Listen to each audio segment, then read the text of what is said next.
Bartolomeo Cristofori, a master instrument maker from Padua, Italy, walked through the grand halls of the Medici court in Florence.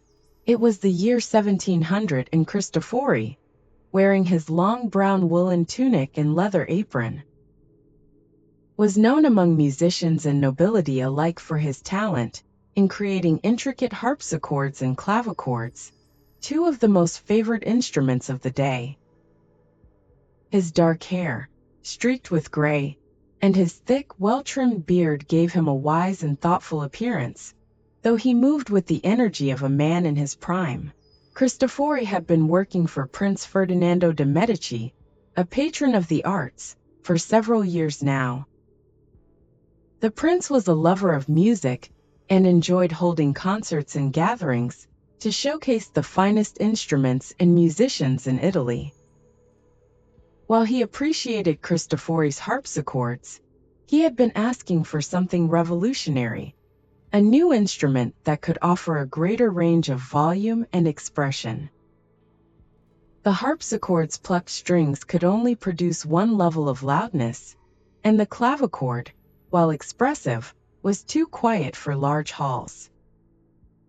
One evening, as he stood in his workshop, surrounded by an array of tools, tiny hammers, pliers, leather strips, and rows of strings, Cristofori pondered over the possibilities.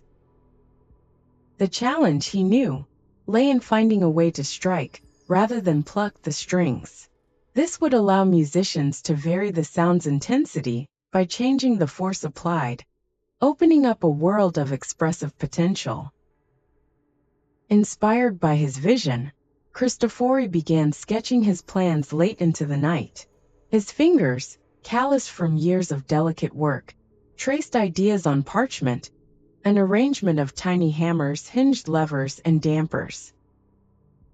He devised an action mechanism that could strike the string with enough force to sound loudly, but also softly, depending on the musician's touch. He called it the gravissembolo col pianoforte, or harpsichord with soft and loud, later shortened to the pianoforte. After months of meticulous crafting, Cristofori stood back to admire his creation. The first piano, which had a range of 4 octaves, was covered in polished cherry wood, its brass hammers gleaming in the candlelight. His assistant Giovanni, a young eager craftsman who shared his passion, stared at the instrument in awe.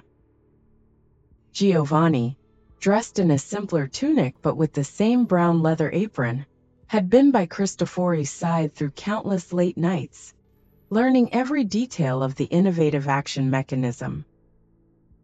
Word of the new invention soon reached Prince Ferdinando, who insisted on seeing it immediately. When the prince arrived, his lavish coat of blue silk and gold embroidery contrasted with Cristofori's humble attire. The prince's powdered wig and elaborate shoes gave him an air of regality, but his excitement was evident as he eagerly examined the instrument.